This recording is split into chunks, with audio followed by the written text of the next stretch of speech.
অবসরের আগে কোনো রাজ্য সরকারি কর্মীর মৃত্যু হলে তার প্রাপ্য আর্থিক সুবিধা পাওয়ার ক্ষেত্রে গুরুত্বপূর্ণ বদল আনল রাজ্য সরকার।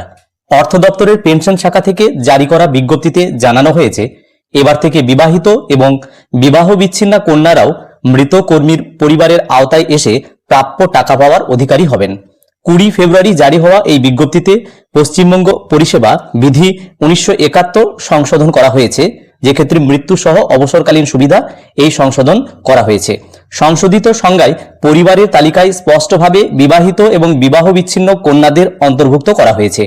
আগে নিয়ম অনুযায়ী স্ত্রী বা স্বামী, পুত্র বা সৎপুত্র, অবিবাহিত বা বিধবা কন্যা, বাবা মা, অপ্রাপ্তবয়স্ক ভাই এবং অবিবাহিত বা বিধবা বোন এই পরিজনরাই প্রাপকের তালিকায় থাকতেন।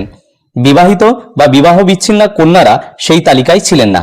নবান্নের এক শীর্ষকর্তা জানিয়েছেন, বহু ক্ষেত্রে দেখা যায় কোনো সরকারি কর্মী অবসরের আগেই প্রয়াত হয়েছেন এবং তার নিকটাত্মীয় হিসাবে রয়েছেন কেবল বিবাহিত এবং বিবাহ বিচ্ছিন্না কন্যা। এতদিন নিয়মের কারণে তারা আর্থিক প্রাপ্য থেকে বঞ্চিত হতেন। সংশোধিত বিধি কার্যকর হওয়ায় সেই জটিলতা কাটল।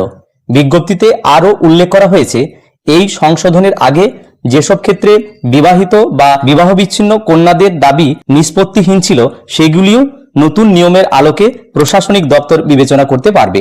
রাজ্য সরকারের এই সিদ্ধান্তকে স্বাগত জানিয়েছে রাজ্য সরকারি কর্মচারী ফেডারেশন। সংগঠনের মতে, সহানুভূতিশীল এই পদক্ষেপের ফলে বহু মৃত সরকারি কর্মীর পরিবার উপকৃত হবে।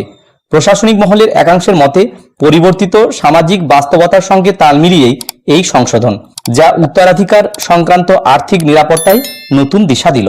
ভিডিওটি প্রত্যেককে দেখার জন্য ধন্যবাদ। প্রত্যেকে ভালো থাকুন, সুস্থ থাকুন।